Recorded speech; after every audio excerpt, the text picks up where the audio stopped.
magandang gabi mga boss, mga camping, mga kabunyog. Ay, salamat sa sumadagdag subscriber no mga friend. Maski pa konti-konti, okay na yan. Nagtataka lang ako mga friend, no?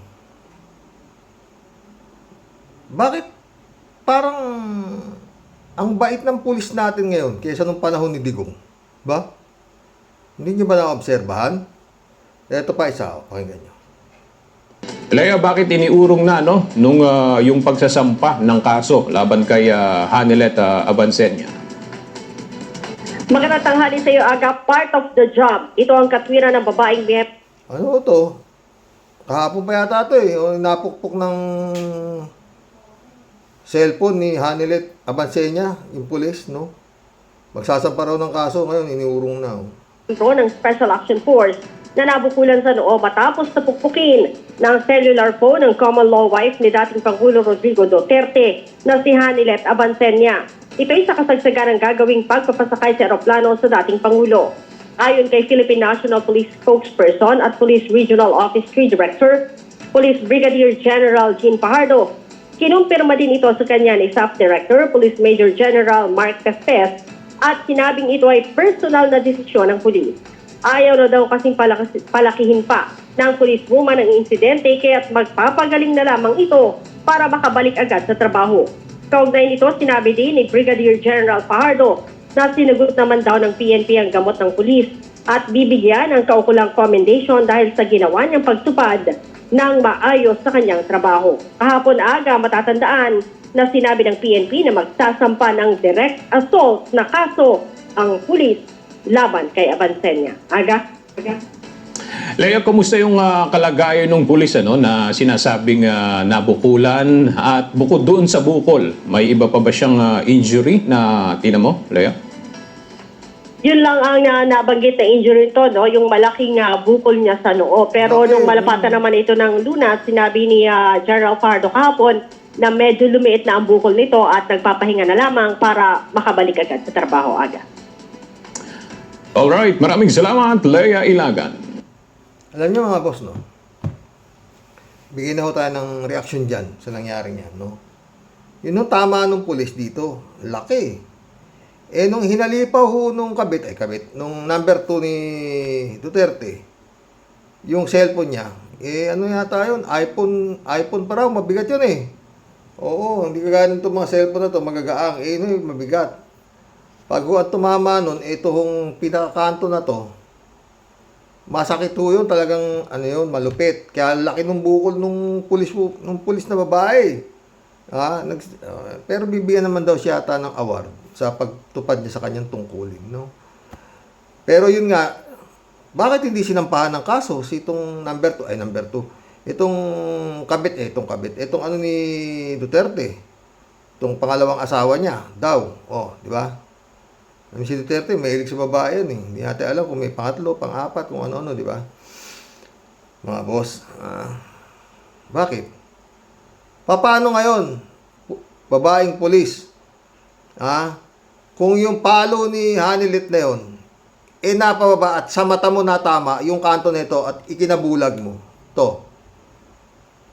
Sa lakas ng palo, talagang birit na birit eh. Kita nyo naman eh, di ba? Natapat do sa mata. Bulag. Dahil yung kanto ng cellphone at tumama. Yung lakas ng palo na yon, kung sa mata ho natama yon, malamang may paglalagyan, malamang bulag. Kasi laki ho nung bukol eh. Malapit na, konting-konti na lang. Kung napababa, talagang mata eh. Patatawarin mo pa rin. Itong number 2, Itong ni Kabayo. Itong si Digong. Di ba? Malupit yun. Dapat sampa mo ng kaso yun. Ano klase? Diba? Maski si General Torre. Parang diesel. Talagang gadaanin kanila sa lahat ng diplomasya eh. No? Andang huli, pagka nagalit na, nag-init na, pinusasan si Melda Dea ba yun? Pinusasan na dahil, kakasuhan pa raw niya obstruction of justice. Mga ganun-ganon, no? Ang layo. Nung panahon ni Digong, iba yung klase yung pulis nung panahon ni Digong. Yan arrest warrant, galing pa sa International Criminal Court, yung isineserve ni General Torre. Samantala nung panahon ni Digong, search warrant di ba?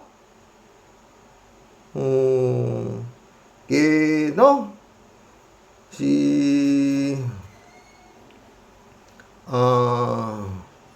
Paruhinog, tamo nag-search na search Paruhinog, si Spinido. Madaling araw nung nag-serve na search warrant. Patay yung patay yung mag-asawa Paruhinog, di ba patay? Ay na-arresto lahat yung mga yung mga anak-anak nila Paruhinog na nakita doon. Ganun. Ganun mga pulis nung panahon ni Digong, di ba? Eto pinagmumura lang yung pulis. Sabi ni General Torre na pinagmumura lang sila nung mag-ina ni Digong.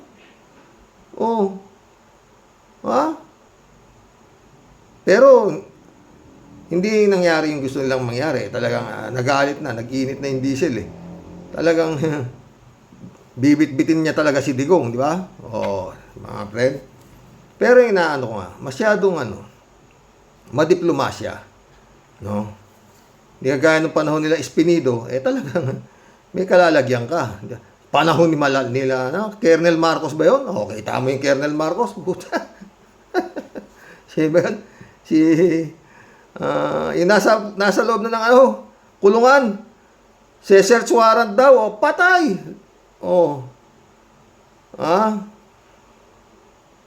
Yung mayor ng Abuera, Espinosa ba yun? Patay sumurrender na yun.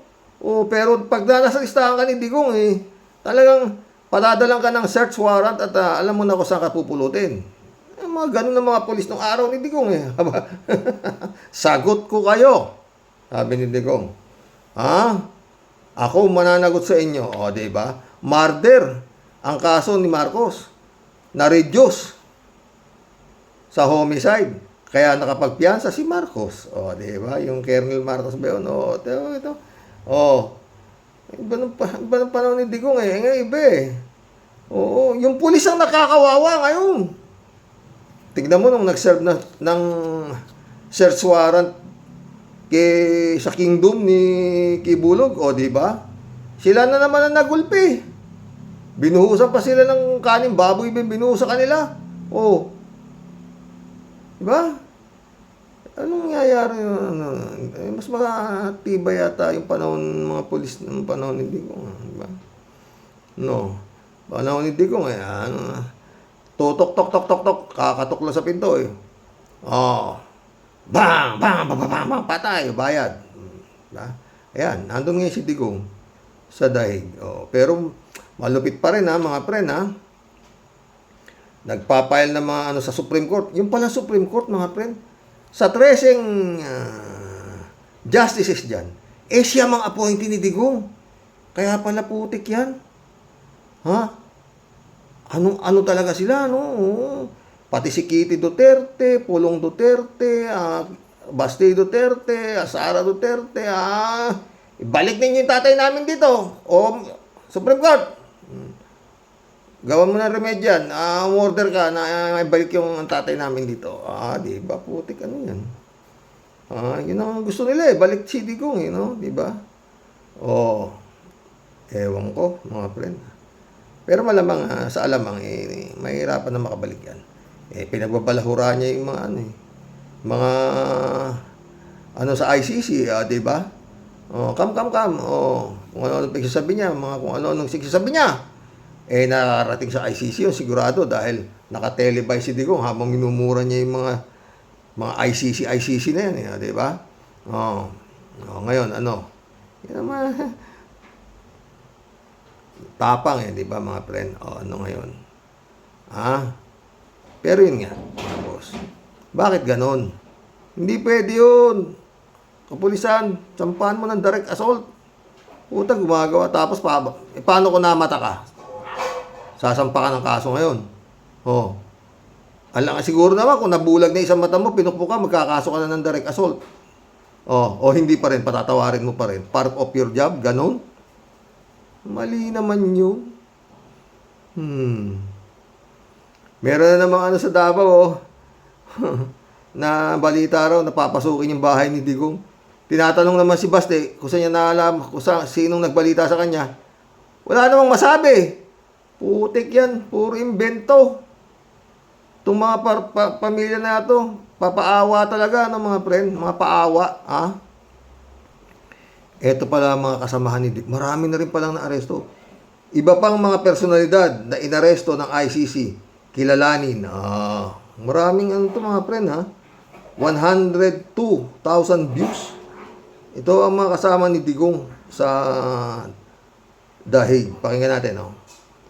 Dala ang mga taong isinailalim sa detention ng International Criminal Court sa ICC Detention Center na matatagpuan sa loob ng Dutch prison sa Scheveningen, The Hague. May 12 itong detention cell. Scheveningen pala ang tawag dun sa ano, hindi ko mabasa-basa. Scheveningen, The Hague, ha? 12 detention cell. Ito. Lato na ang gaganda naman ng kulungan nito mga halimaw na to, ang mga kaso, crimes against humanities, at kung ano-ano pang mga war crimes. Ito, kasama ni Digong. Ginagamit ang ICC Detention Center para sa pagdetine ng mga taong nahaharap sa paglilitis sa ICC. Yan o, ganda o. Hindi ito nagsisilbing piitan para sa mga napatunayan ng nagkasala at napatawan na ng parusa. Oras na sila ay mapatunayang nagkasala, inililipat sila ng piitan sa labas ng The Netherlands para doon tapusin ang kanilang mga sentensya. Mahigit 20 na ang nadetine sa International Criminal Court Detention Center mula nang maitatag ito noong 2006. Ang militia leader na si Thomas Lubanga ng Democratic Republic of the Congo ang pinakaunang nadetine sa ICC Detention Center. Dumating siya doon noong March 17, 2006. Siya rin ang kauna-unahang taong napatunayang nagkasala at pinatawan ng parusa ng International Criminal Court para sa war crime na paggamit ng mga child soldier. Sinentensyahan siyang makulong ng 14 na taon. Makailang beses ring sinubukang mapalaya siya ng mas maaga. Pero hindi ito pinayagan ng korte. Napalaya si Lubanga noon lang March 15, 2020. Ang ilan pang mga personalidad na nadetine sa ICC Detention Center ay sina Charles Taylor, isang politiko sa Liberia na napatunayang nagkasala ng crimes against humanity at pinatawan ng 50 taong pagkakakulong. Naku, mabigat yan. Jermaine Katanga, isang rebel leader sa Democratic Republic of the Congo na naharap sa mga reklamong war crimes at crimes against humanity. Siya ang pangalawang na convict sa International Criminal Court. Pinatawan siya ng ICC ng 12 taong pagkakakulong. Radovan Karadzic, isang politiko sa Bosnia na napatunayang nagkasala ng genocide, crimes against humanity at war crimes. Nasentensyahan siya ng 40 taong pagkakakulong. Nako. Sa ngayon ay may 6 na abusado ng kasalukuyang nakadetine sa ICC Detention Center. Ito'y sina Al Hassan Ito yung mga kasama ni Digong. Isa ngayon yan, ha? Ito sila. Ag Abdul Aziz, isang Islamist militant sa Mali na napatunayang nagkasala ng crimes against humanity. Alfred Yekatom, isang dating pinuno ng Central African Rebel Group ang Anti-Balaka. Inirereklamo siya ng war crimes. Patrice Edward Ngaisona, isa ring pinuno ng grupong Anti-Balaka na inakusahan ng war crimes at crimes against humanity. Ali Kushaib, isang senior commander ng militia group na Janjaweed na inireklamo dahil sa war crimes. Muhammad Said Abdul Kani, dating general at commander ng Seleka, isang alyansa ng mga militia group sa Central African Republic. Nahaharap siya sa mga reklamong war crimes at crimes against humanity. At si dating Pangulong Rodrigo Duterte na nahaharap din sa reklamong crimes against humanity. Marami palang kasama si Digong na mga kriminal dun, na mga mabibigat na mga kaso nila, mga friend. Manonood pa ako nung may hearing daw yata ngayon sa Dahig Oo, alas 9 ba ako. Mamaya magkulab na lang tayo muna. Maganda ho yung comments nyo, no? Oo. Oo, mga boss, no? Pero, basta ito si Digong. Nagtataka lang ako, mga friend. Ha? Si Go Wapping, oh, nahuli ng Interpol, di ba? Oh, nahuli. Pero, hindi dinala dito tong miyembro ng Interpol. Malaysia ba nahuli si Go Wapping? O, hindi ko alam, ha? Basta nahuli. Pinuntahan nila Abalos doon, sinundo ng Raplano. O, di ba? O, pagkatapos si Tebes, o, nahuli rin ng polis doon sa lugar na pinagtataguan niya, na tinakbuhan niya, nahuli. Sinundo na naman ng NBI. Hindi naman yata nakakuha si Tebes. Hanggang ngayon, hindi pa nakakuha.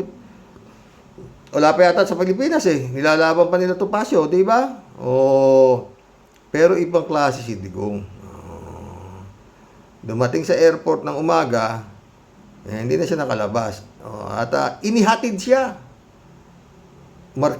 Kumuha ng private plane itong si gobyerno ni Bongbong Marcos at inihatid siya ng diretso doon sa dahig. Di ba? Kaya planchado na ito.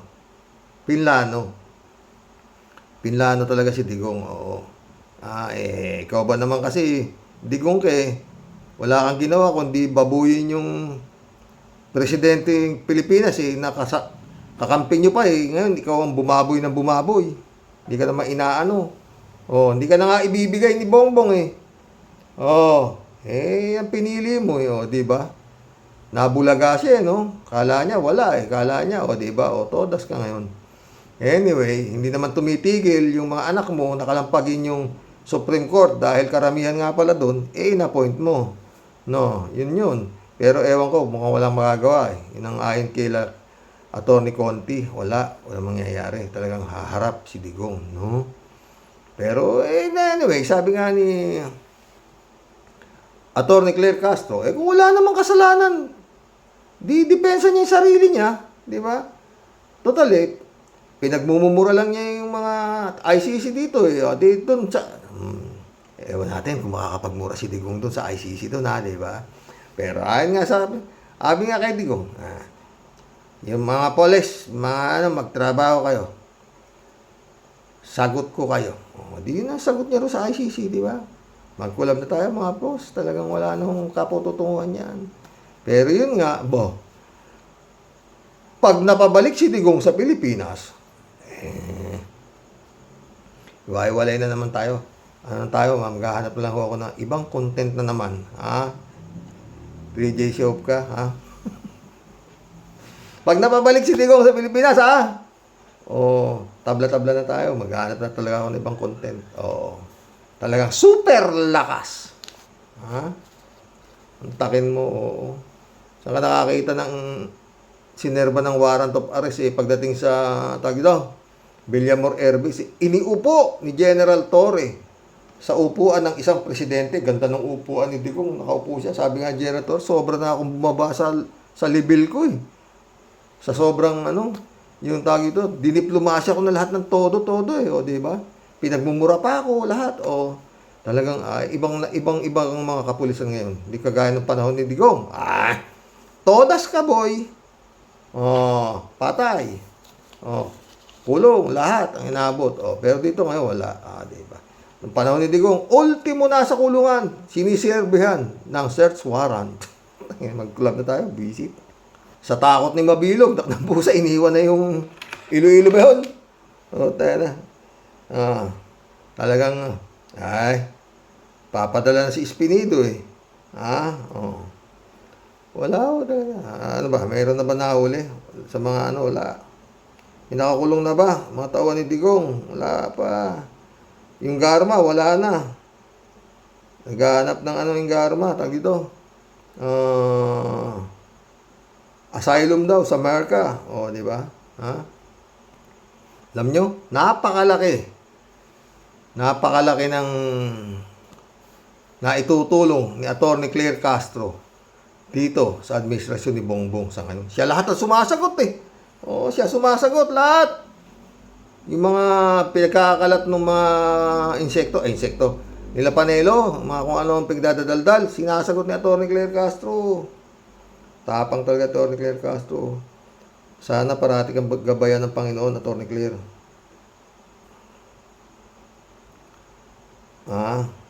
Tsaka nagbablog siya, Atty. Claire, ha? Pero pag nag-vlog siya, walang kinalaman ng Malacanang dito, ha? Akin lang opinion to, ganun. Pero isa lang na ano ko dyan, mga friend.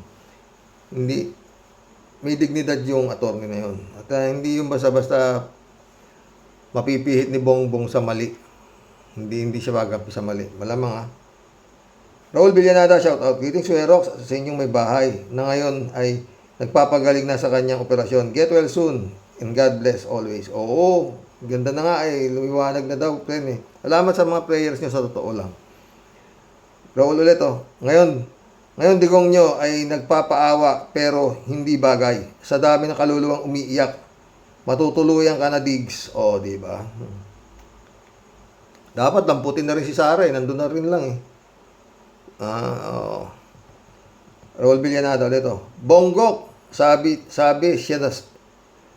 siya sama. Wak ala-ala ikaw sunod na, Number 1 na sa survey ng mga surveyor. Si Bonggok, sa senador. Puta na, anong klase ito? Kalat ni Baya, shout out. Hello, Akira Milus, shout out. Sabi ni Kalat ni David Alin Mendoza, shout out, Karox, pareho at paawa effect pa yan si Digong. Ang masasabi ko lang po dyan, sa speech niya po ay julul. Parang sinasaniban na ewan, Kalat ni Bayo ulit, Good evening, Kasani. Paulit-ulit na lang, basta pogi ay di maiwasang ginagabi. Patay tayo dyan. Ganun pa man, hampasin mo ang mga bumbunan ng mga zombie na yan, Kasani. God bless your family. God bless Kalat niya. Salamat sa mga prayers nyo, Get well soon, Mama Bear. Bless you always. Diba? Okay na siya. Oo. Sa totoo lang, Yung isang mata naman niya, leleserin. Oo. Edmundo Cheng ulit, Kahit na ilang pang Supreme Court, wala nang magagawa papagkaperahan lang ng mga abogado yang si Duterte. At itong laos na si Panelo, PI, promote pa yung anak niya para sumikat, maski siya nga hindi sumikat. Buti pa, Panelo, mag-promote ka na lang ng kabaong. Ikaw ang modelo. Kalat ni ulit, Ako rin, Kasani, may tattoo rin ako. Patay tayo dyan. Yun nga pag may tattoo si Digong, malay mo, Ted, shout out. Life imprisonment kay Digong sa Dahig. Baka hindi pa tapos ang trial, sumalangit nawa ang kaluluwa niya. Mundo Cheng ulit, Napakayabang ng kabit ni Digong. Yun. At pati yung putok sa buong anak sa labas. Nagmura pa, Hoy, Kitty, magparitoke ka na lang ng mukha mo. Ipangbayad mo yung pera na ninakaw ng tatay mo sa kaba ng bayan. Makita ulo ng batang blooming treat. David Ali Mendoza, good evening po, Kasani. Tama lang po na magkandara pa ang mga abogado ni Dugong sa pag-iisip ng mga depensa nila para naman gumana ang mga nagmamantikang utak nila. Tapos sasabihin pa kay General Torre na hinihintay niya ang anak niya dahil yun daw ang lawyer niya. Nakapenta nila naman ata kasi di pwedeng mag-abogado si Sara Jing dahil BP siya ng Pilipinas at ipinagbabawal sa ating saligang batas na i-practice niya ang kanyang profesyon habang nasa gobyerno siya. Mabuti at di pinagbigyan ni General Torre sa delaying tactics nila, diba? Alam ni General Torre yan, kaya si General Torre talaga, sa to lang. Parang diesel, ang tagal uminit, oo. Kung hindi pa siya nagsalita sa kikibulog, itake mo, simple-simple lang naman pala sasabihin mo, General Torre.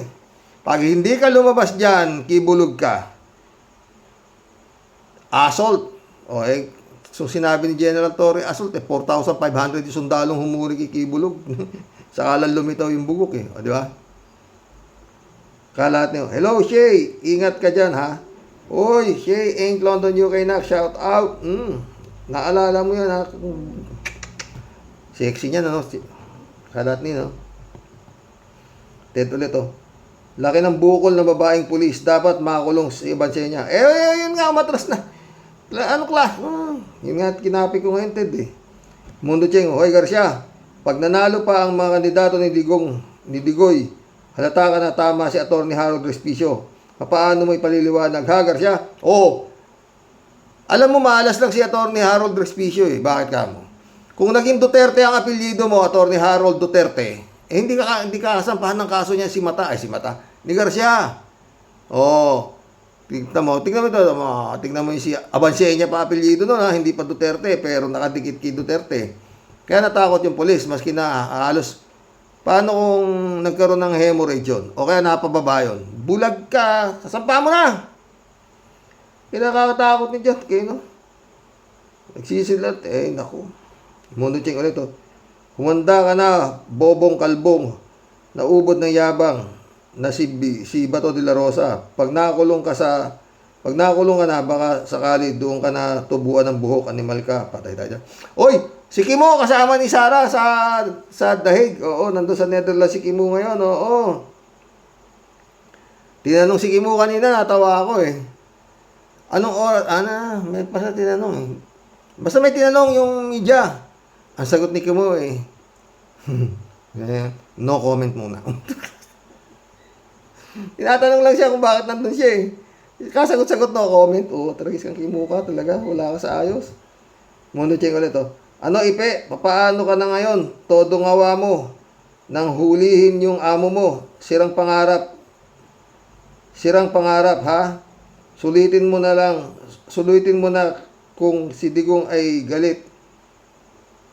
Kung si Digong kay Anglet Abansenia, nakabit ni Digong. Total, wala ka ng amo mong si Digong. Marami nang nakakahalata sa'yo. Patay tayo dyan. Isip na ito. Lebrado de Dubigo, shout out. Blessed morning, Karox, and to all warriors watching from Edmonton, Alberta, Canada. God bless, stay safe and healthy. Yeah, whatever you say, it is the beginning of your karma for whatever you have done. Totoo. Mundo Cheng, oh. Buti pa, Panelo, pumunta ka na lang sa mental hospital at bumili ka ng kausap mo. At abutin mo pa yung sale. Ibili mo na rin sina Marcoleta at Rodriguez ng lahing Hunyango. Ha?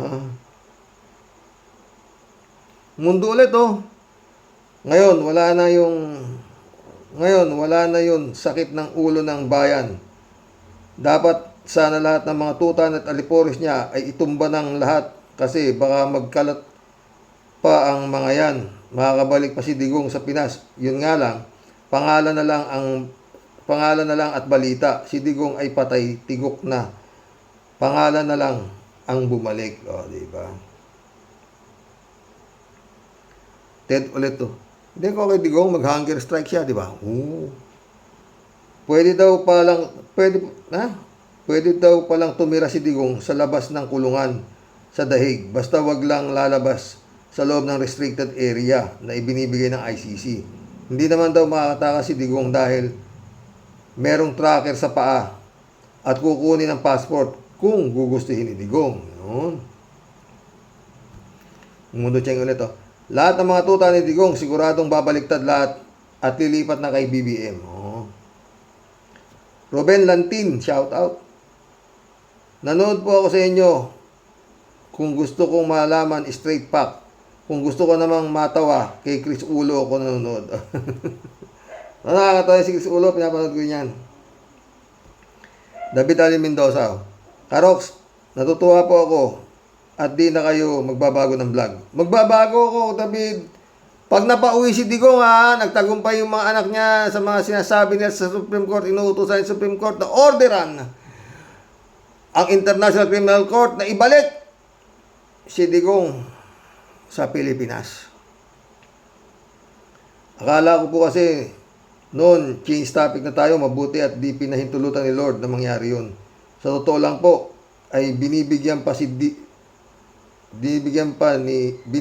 Diggs ni Lord ng pagkakataon para magsisi sa mga kasalanan niya at bumalik kay Lord. Baka hindi natanggapin eh. Ayaw niya, tsaka ayaw ni Digong kay Lord. Gusto niya kay Taning. Kasi kay Taning daw, maraming chipay. Johnny Bigod, shout out. Oh. Gandang gabi ka, Roque. Pawa effect pa itong si Digong nyo. Kala mo kung sinong maamong tupa pero demonyo naman. Sige, Digong. Diyan ka magmura sa Netherlands. Tingnan natin kung uubra ang tapang mo. Malay mo, Johnny. O at least nakamura siya ng taga Netherlands. Kaso dito namumura niya. Pero pagdating doon, palagi ko maamo pa sa itong bugok na to. Shelly Jaser, shout out. Ang masasabi ko lang, Karox, sa Pilipinas, kayang-kaya nilang bulahin ang tao pero sa dahig, never. Kita mo, Karox, napaka-violente nila kahit yung live-in partner niya, binukulan yung isang pulis.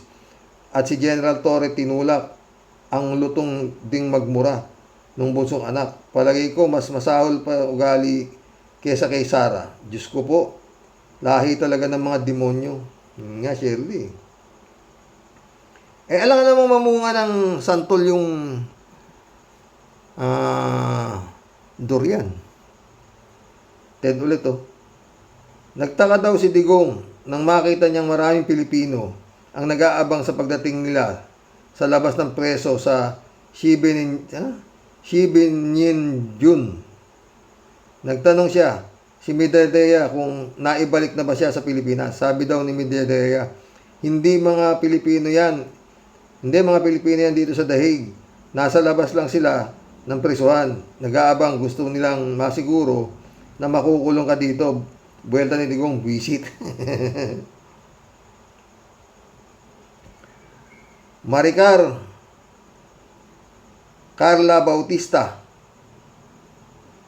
welcome to the club. Mga DDS na naniniwalang may Diyos, paano ninyo nasisikmurang lapastanganin ni Duterte ang ating Diyos? Ang sabi ni Digong, bakit daw Diyos siya at nagpapako siya sa krus at sabay mura? Tapos si Kibuloy, pinagtatanggol ni Sara Duterte, evil yan si Kibuloy, padala ng demonyo from hell. Totoo yan, Maricar. Puro demonyo mga puro. Ewan ko ba ito Pilipinas? Anong pinagsisigaw ninyo dyan? Para kayong mga tanga. Friend Shelby sa Peda, shout out. Ha? July 7th, Alcantara. Christian Sen, shout out mga friend. Ha? Friend Amy Bingson, Dolor Garcia, shout out. Ha? Eman Escalona, nak, shout out. Sabi ni Tia Delio. Si Rox, tapos na po yung boxing. Ano po? Tigilan na po sana ng mga hunyang at zombies ang mga pakulong walay. At doon naman po sa mga kababayan po natin na nasa ibang bansa at mga sip-sip to the max sa kanilang ingkong, masasabi ko po, Rox, sa mga pisting yawa na purong mga ala zombie na talaga, na grabe po talaga ang pagsamba at pagdakila sa kanilang Panginoon. Bakit di kaya kayo magsipurga ng mga utak ninyo? Alam nyo ba ang mga isinisigaw at ipinaglalaban nyo? Mga damontres kayo. Wala nga, tanga nga yung mga yan. Anong gagawin na sa tanga? Aber, kung isa doon sa sandamakmak na namatay, kamag-anak ninyo. Lupang hinirang pa rin ang kakantahin ninyo. Mga buwisit kayo ha. Yun, gagalit naman Tedeli. Manong kayo matakot naman sa Diyos na mga hinduropot na kurimaw kayo. Grabing kapulpulan talaga ng utak ang tumama sa inyo na mga tamulmul kayo. Diyos na ang humatol. Huwag na kayong puro mga epal. Pwede ba? Huwag niyong pairalin ang mga emosyon at mga utak biyan yung buo na puro baluktot. Ito ang itinakdang panahon ng Diyos para kalusin na ang salop. Ito ang magiging malupit na penitensya ng inyong ingkong. Tamang-tama talaga ang panahon ng pagtitika para sa mahal na araw. Ito ang krus na dapat pasanin ng inyong ingkong na sobrang nagpahirap sa mga kawawa nating mga kababayan na walang naging hustisya sa kamaong bakal ng inyong ingkong. Mararanasan niya ngayon kung papaano ang mag-isa malayo sa sariling bayan at walang magagawa ang bundok-bundok na yaman ng kanyang naging Panginoon at ninakaw sa kaban ng bayan. Masasabi ko lang kay Apo Lakay, imbes na puro hinagpis ni Judas ang gawin mo, Ingkong, ikaw ay magbalik loob sa Diyos at habang ikaw ay humihinga pa, matuto kang magpakababa at taimtim na humingi ng tawad sa Diyos. Wala nga siyang Diyos, Tia Delica. At sa lahat ng naging kasalanan mo sa Kanya at sa taong bayan, kung noon ikaw ay hari, ikaw ang Panginoon ng mga tribong ligaw, isa ka na lang ngayong surot o langaw na napadpad sa malayong bayan, naghihintay ng iyong sentensya. Sa lahat ng iyong naging pang-aabuso, kabuktutan at kalupitan, ngayon mo kaya subukan murahin at kalabanin ang Diyos na yawa ka. Nasaan na yung mga superheroes mo na sina Boy Lamon at Mr. Epektibo, ha? Yung mga atapang-atao, ngayon puro naging pipi na lang at nagsiurong ang mga dila ng mga pinutukan ng lintik na yawa. Mga leche, kinam, mga buwisit, layas, tube. Siguro kaya sumama si Timothy Adeli. Sumama kay Sarah. Baka mag-apply siya na lang kasama ni Digong. Doon sa Zelda. Diba? Friend Sherwin ulit. Hindi natin alam, malay mo, pumayag yung ICC na sama si Kimo doon. At sasabihin ni Kimo, kaya gusto ko na makulong dito kasi dati akong nakulong gusto ko naman dito makulong dahil masarap ang pangkain. Di ba? Friend Sherwin ulit, Ang lahat po ng bagay sa mundo ay may katapusan, Sir Rox. Kahit pa po, ikaw ay napaliligiran sa damakmak na mga tagapagtanggol po ng kalawakan at mga sundalong kanin na bodyguards, no match po yan kay Lord. Never underestimate the power of God. Totoo yan, Tia Delica. It's payback time na po. Ang lahat po ay dapat na manahimik at kumalma. Ipagdasal na lang po natin ang kanilang mga kaluluwa na naliligaw po ng landas at malapit ng kunin ni Lord. Totoo yan, Tia Deli. Elizabeth Iscareo. Good morning, Sir Rox. Yan si Digong. Nagpapakahiro lang yan. Kunwari, mabait at para daw sa mga alipores niyang uto-uto, ang aakuin daw niya lahat ang ginawa niya noong panahon niya sa war on drugs niya. Ano yan? Paawa at gusto pang maging hero sa paningin ng iba? At ito namang mga uto-uto na walang mga utak na hanggang ngayon bilib na bilib pa din dito sa demonyo, parang inamin mo din sa sarili mo na puon mo na isang kampo ng demonyo. Totoo yan, Elizabeth. Ang putang ina talaga, nakakaasar. Palayan mo, nasa ibang bansa na, puta, may sumisigaw pa rin. Ibalik si Duterte, gago. Elizabeth ulit, ang daming mga gunggong na mga Duterte dito sa ating bansa, Sir Rox. Di ko maisip kung bakit grabe ang kanilang sampatya sa isang demonyo at bastos na kampo ni Satanas.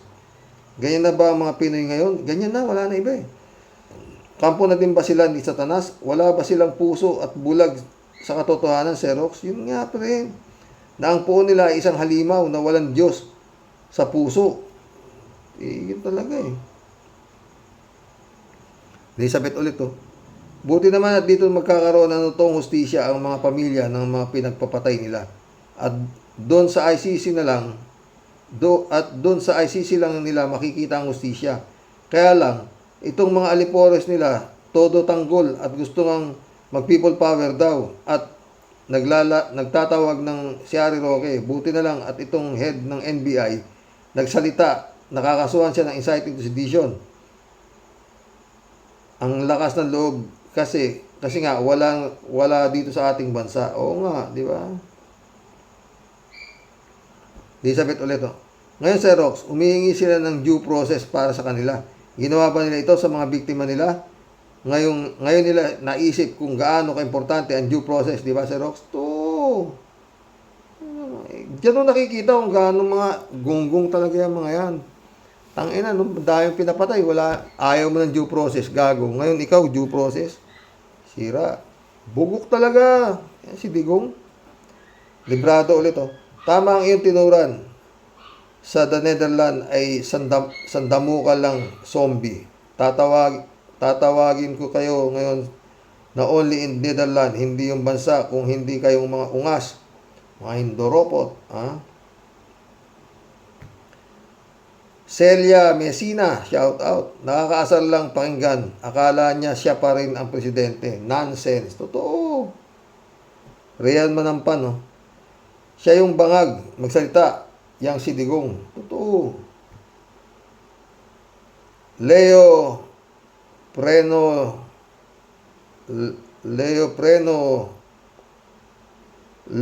Laniza. Welcome to the club. TNT. Ang mga pro Duterte na nagpunta kahapon sa rally, nandoon ako para mag-obserba. Oh, mga TNT ba yun mga yun? Chupista Bunao, shout out. Hi po, good evening po kuya at sa mga ka-warriors. Ngayon talaga, ang pagtitimpi ni PBBM bago maaresto si Digong. Nasaan nga pala retired general sila Dado at Macanas. Di na rin magpaparamdam. Kimo, dalawin mo naman ang amo mo. Anong dalawin? Nandun na. Chupista, nandun na. Sumama kay Sara. Baka magpapaiwan na si Kimo doon. Oo, Kimo, magpaiwan ka na dyan sa dahig kasi wala ka naman silbi rito sa Pilipinas. O di dyan ka na lang. Total, masarap pagkain niya sa preso. O. Diba? Magmakaawa ka doon sa ICC na isama ka na sa kulungan. O. Chupista Bunao ulit o. Rodelia Alpilor, ano bang sakit ng anak mo? Dasal ko sa Panginoon Diyos na pagalingin na ang anak mo. O, sana nga, dinadasal ko rin yan, Rodelia. Jane Labana, shout out sa buong pamilya, lalo doon sa mister mo, shout out sa inyo dyan ha, mga friend Jane ha. Xerox, si Panelo inuutusan sa Supreme Court na utusan ang ibalik si Digong. Abogado ba talaga si Panelo? Alam ni Panelo na hawak ni Duterte ang Supreme Court. Ganun ba yun? Chupista ulit to. Kuya, sabi ni Jaepe, huhuli daw siya ng baboy ramo at lilitsunin. Sabi ko, ikain niya na lang ako. Naniniwala na ako sa iyo, kuya.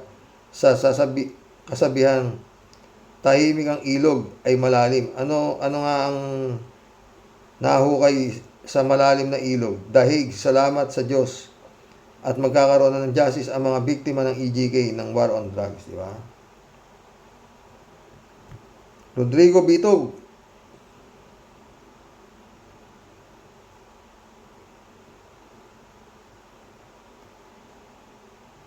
Gago at bugok pa siya. Ang dapat bumalik sa law school, walang alam. O, di ba?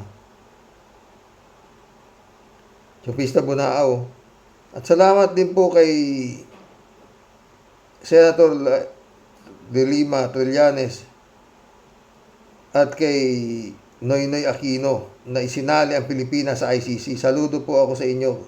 Kayo ang mga bagong bayani. PBBM, salamat din sa iyo sa mga taktikang ginawa mo, pero sana ibalik mo na ang bansa natin sa ICC para ang mga abusadong politiko ay matakot gumawa ng kalabisan sa gobyerno. Good night po, kuya. At sa mga ka-warriors. Get well soon, Ate Cecil. Oh, okay na. Salamat sa prayer nyo, totoo. Ha? Yan ang legacy ni Pinoy. Ni Pinoy, di ba? Legacy ni Pinoy yan. Yung ICC na yan. Kung hindi kay Noynoy, di walang libre-libre si Duterte. Hindi naman siya mahipo rito ng mga politiko. O, di ba? Ewan ko. Yun na Senado eh. Yung forthwith ni Senate si Hikaw Boy, kalimutan ko. President, nawala sa isip ko, sino ba yung Senate President natin ngayon? Pag mga ganyan kasi, dali ko nakakalimutan eh. Yung asawa ni Hart Evangelista. Oh, ito si Arte Banglista, hindi ko nakalimutan. Oh, pero ito si Queso, Cheese Escobero. Cheese Escobero, yung Portwit, naging Portwit eh. Bong Tupa, shout out. Goodbye and enjoy your vacation to The Hague forever. Sabi nga ni Enrile, gusto ko happy ka. Bong Tupas talaga. Ang saya-saya. Sabi ni Aling Gloria at sabi naman ni Mang Joseph na weather lang. Wala na sa katinuan ang pinagsasabi niyan. Akala niya presidente pa rin siya. Totoo, Bong Tupas. Ted, oh. Ha? Media Dea, nasa Netherlands, napanay pa rin ang fake news. Nawawala daw si Digong at naniniwala pa rin siya na nakidnap daw itong mula sa Pilipinas. Kidnap. Dapat magkaroon tayo ng bagong ano eh. Yung kidnap, para sa mga kids lang. Pag ganyan katatanda na, kagaya ni Digong, huwag na yung sasabing kidnap. Gorilla na, pwede ba? O lolo na.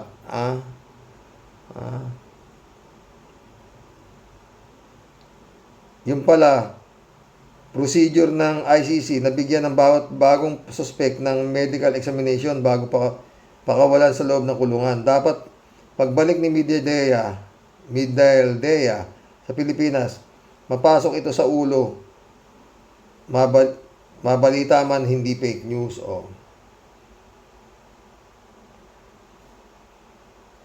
Leone Q.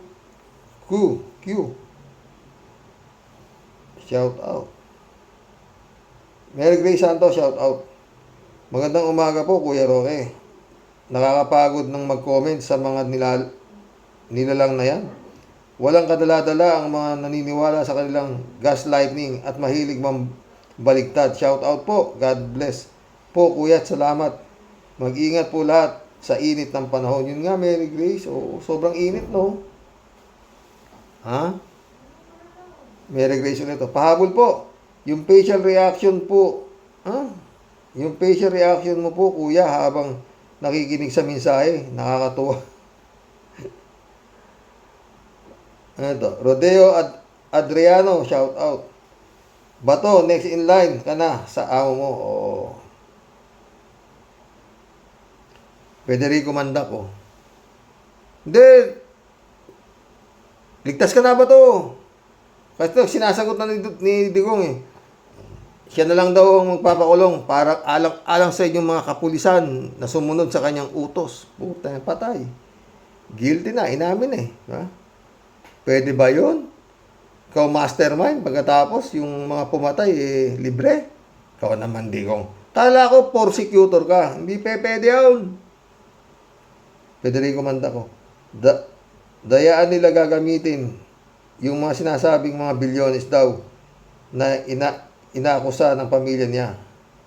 Ang mahal ng mga abogado dyan, pati na nga yung mga sariling gastos ng team nila.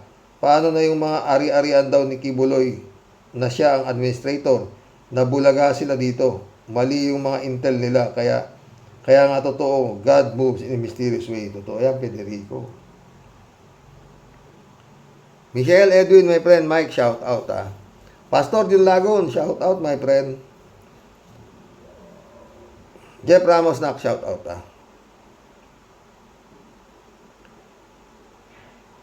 Federico Mandac. Ang daming problemang hinaharap ni PBBM ngayon. Mga iniwan ng dating administrasyon. Hindi siya makapokus sa dapat ayusin problema ngayon ng bansa. Matagal pa bago humupa yung tungkol kay Digong. Meron pang impeachment kay Sara. Mauubos ang panahon nila sa mga pagsalag, sa mga atake sa kanila. Sa bagay, nakakulong na ang ulo. Sunod-sunod na ang galaway, babagsak. I-frozen lang ang mga asset niyan. Hindi na makakagalaw yan. Totoo yan, Federico. Perly Pulido, shout out Parley Pulido. Naku, kahit nasa PIDEA o pre-departure area na siya, mahayabang pa rin. Malamang magpe-presidente din doon sa impyerno. Di ba? Parley ulit, Senador Bato, matapang na tao, magtatago sa Senado, takot, maaresto. Totoo yan. Bentore, shout out. Kapag naging presidente si Sara, ay tuloy naman ang EJK ni Digong. Di ba? Malabo na yun. Oo. Pero gaya ng sinasabi, hanggang si Garcia ang nandyan, malinaw ang mata. Hindi natin alam. Oo. Ben Torres, sabi niya, akalain ba naman natin na magkakaroon tayo ng ganyang presidente na inayuna naman ng mga bobong DD shit? Totoo. Ben Torres ulit, oh. Yung mga pumatay na pulis ay mga tumanggap ng bayad para sa mga pinatay niya. Totoo. Bayad lahat mga yan. Kaya nga, patay ng patay na lang dahil bayad Ha? 3J Siopo. Di ba Sir Rox, nasabi ko na noon pa na si BBM patawa-tawa lang. Patawa-tawa lang siya sa mga antik ng mga dudes. Inis ka na nga kasi parang ox lang kay BBM na binabalahura siya. Di ba sabi ko, mas nakakatakot si BBM na pangiti-ngiti lang. Kasi delikado yung ganun. Kasi di mo alam ang binabalak. Nasabi ko na sa'yo, Sir Rox, na pailalim ang banat ni BBM. O ano, believe ka na? Hindi siya yan. Yung mga wibulong brigade yan. Kala mo siya yun? Hindi. Baka lang baka yung mga wibulong, ano ba? Ikaw ang presidente. Pakita mo, kami nasa likod mo, hindi ka namin papabayaan. Sige, bira! Mga ganun yun. Kala mo, 3J Shop ka. Yung mga wibulong brigade niya ang matatapang. Kagaya ng isa diyang bagong-bagong magandang si Atty. Claire Castro. Hanga ako doon talaga, 3J Shop ka. Ben Torres, makagawa ng kabaligtaran na kwento si Digong kapag iniimbestigahan na magaling niyang magsinungaling. Dito pwede. Pero doon sa dahig, baka hindi siya pwede, Ben. 3J Shop, nag-appear na pala nag-appear na pala si Bato. Bakit kaya di siya sinamahan si Sara na lumipat papunta sa dahig? Ang kapal ng face ng batong ito, nang sabihin niyang collateral damage yung mga damay na walang kasalanan sa war on drugs. Ngayon siya ang collateral ni Digong. Kung bakit siya nadamay sa ICC, di ba? 3J Shop ulit to. Sa palagi ko, Sir Rox, magandang opportunity ito nangyari sa mga senatorial candidates na sila Higo Pangilinan, Bunyog at Atty. Espiritu, Franz Castro at mga kasamahan ni Franz. Sa palagi ko, may chance na sila manalo. At yun namang mga kandidato ni Digong, limot na yan. Tingnan mo nga si Ipe. Sabi siguro ng sarili niya, ano ba yan? Kala ko naman magiging senador na ako. Makakahabol pa rin kay Kimo sa yaman. Paano na, Kibs? Si Rebillame. Bato, ikaw, paano ka na? Hindi mo alam yan. 3J Shop ka. Baka yari na nga yan Yung survey, patay ang taas ng survey. Number 1 na si, mantakin mo, number 1 na si, visit na si Bugok. Si Bunggok. Number 1. Lampasan niya na isang Bugok pa na si, Tulpo. 3J Shop, ICC, kam. Sampalin ko pa kayo Tawa-tawa. Tandaan mo pa yan 3J Shop ka. Sabi ni Dix, ayan, ICC sa harap mo. Tingnan nga natin kung kayang sampalin Digong parang pulong kay General Torre ba o Marbil. Sasampalin daw niya pag nakita niya. Tapos nung pumunta sa Davao si General Torre, no-show naman si Baste, like father, like son. Totoo yan, 3J Show. Ben Torres, malapit na tayo sa oras. Hinuli si Digong sa pinakamadaling lugar na gawin yon. Ang galing ng nagplano. Totoo yan, Ben Torres. Ben Torres. Mabuksan kaya ang mga bank account ni Digong? Hindi natin alam. Nilo Porleagan, shout out. Masakit sa tainga, pinagsasabi ni Digong nyo. Paano mo tatawagin countrymen yung pinagpapatay mo? Gunggong nga hype na yan. Teresita Guzman, shout out. Good evening, Sir Rox. Good evening. Julito Robilo, shout out. Brother Rox, panorin ko yung trial ni Duterte sa ICC. Sabi niya, sasampal niya ang mga taga-ICC. Sana madulas ang dila na magmura ni Digong sa mga judge. O, sana nga, di ba? Ramon Toralba, welcome to the club, ah. Feeling niya, siya pa rin ang presidente, kaya ayaw tumahimik. Sira nga talaga ulo, eh.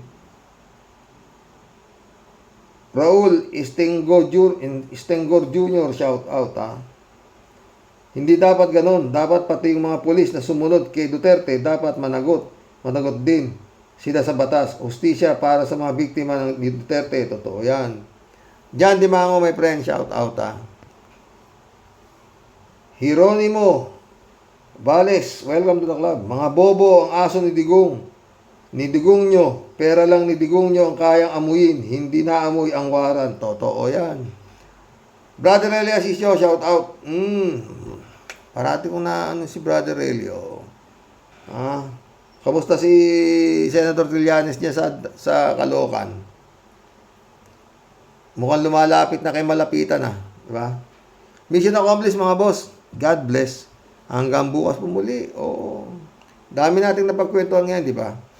Kung anong klase mga pulis ngayon, kung panahon ng pulis ni Duterte, di ba? Ay, nako. Hanggang bukas po muli. God bless. Inabot na ho tayo ng 10:30. Tutok na po ako. Tutok na. Ay, sige po. Magandang gabi.